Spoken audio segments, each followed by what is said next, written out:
And they were lost at sea for 42 days, eating up all the food, they'd eaten all the water that they had, and they were just drifting in the ocean.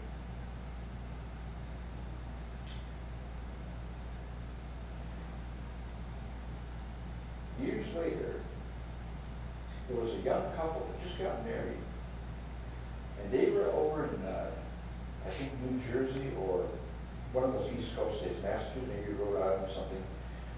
They were walking out to the pier just to enjoy the evening. Shrimp salesman over in the corner, they were looking at the birds and all. And then all of a sudden, this old guy, gnarled hands on a cane, was creaking along the pier, and he walked over to the shrimp guy and bought this bag of jumbo, super jumbo shrimp, the most expensive shrimp the guy was selling. And then took that bag out to the end of the pier and started throwing it up in the air. The gulls would swoop down and grab that shrimp. And they said to each other, look at that crazy old goat. He's buying expensive shrimp and he's throwing it to scavenger gulls. What's the matter with him? You know, he's probably a little cuckoo in the head. Well, the next week, the next Thursday night, before they left for another leg of their honeymoon, they went back to that pier again. Sure enough, there was that old guy out there, creaking out, bought a bag of shrimp, went out to the end of the pier and started throwing them to the gulls. Well, they couldn't stand it anymore. They went over to the shrimp guy and said, who's that nutcase out there? Throwing shrimp away like that. And he said, don't you know who that is? That's Eddie Rickenbacker. Well, you know, who's he? These were young folks who didn't know the history of World War II and such. They said, well, he was a fighter pilot in World War I and did a lot of training for the military in World War II. And he was lost at sea with his crew one time. And for 42 days out in the water, they'd eaten everything. And they were dying of thirst and exposure.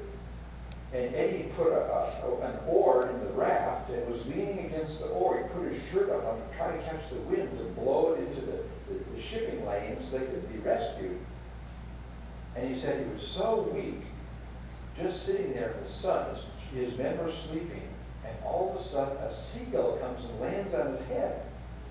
And he very slowly reached up, grabbed the gull by its legs, and wrung its neck, pulled the feathers off, and they ripped the gull apart, and everyone ate a piece, raw meat, the guts, everything, even the webbing between the toes.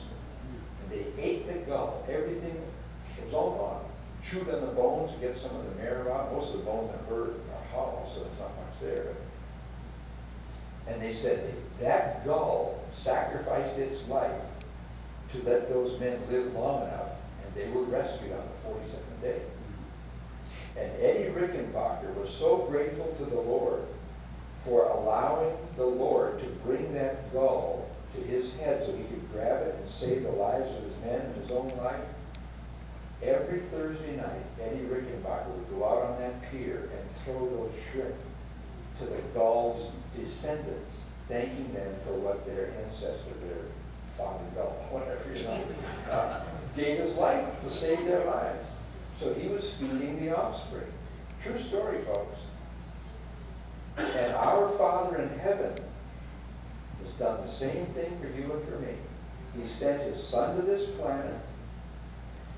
He who, excuse me, who knew no sin was made sin for you and for me. And he died in our place so we wouldn't have to. And God turned his back on his own Son. Because God cannot tolerate sin. It's got to be paid for somehow. And fortunately, the Lord willingly, though in his humanity, Lord, if there's any possibility of another way, let this cup, let this responsibility pass from me. But nevertheless, not what I will, your will be done. And Jesus took that death on the cross.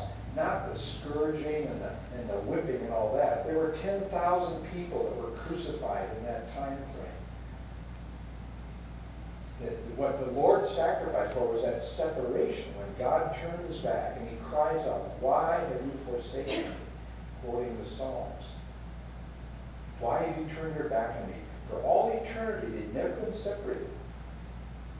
And then God the Father had to turn his back on his own Son because of the horribleness of sin. Couldn't look upon it. But Jesus, with his infinite life, paid the price for the world. The Bible tells us that he bought the field. Paid the price. And God accepted that sacrifice and raised him from the dead. And the Lord said, I lay down my life and I have power to take it up again. And he gave that life, experienced that separation from God so we wouldn't have to. And now all he says is, will you trust me with your soul's eternal destiny? All you need to do is take me at my word. Look what I have done even before you were born. And the apostles wrote letters about it. We have it in the Bible. And you can trust him. You're not going to have any weird feelings. God doesn't work that way. It's a promise that he made, and you can believe the promise because he lived up to his word. That's the key. Trust him, and he promised you, I will never leave you. I'll get you through troubled times, and then I'll take you home with me and you can live with me in paradise. That's what salvation's about. Somebody else took the hit for you and for me. That's the good news of the gospel. All right? Pastor?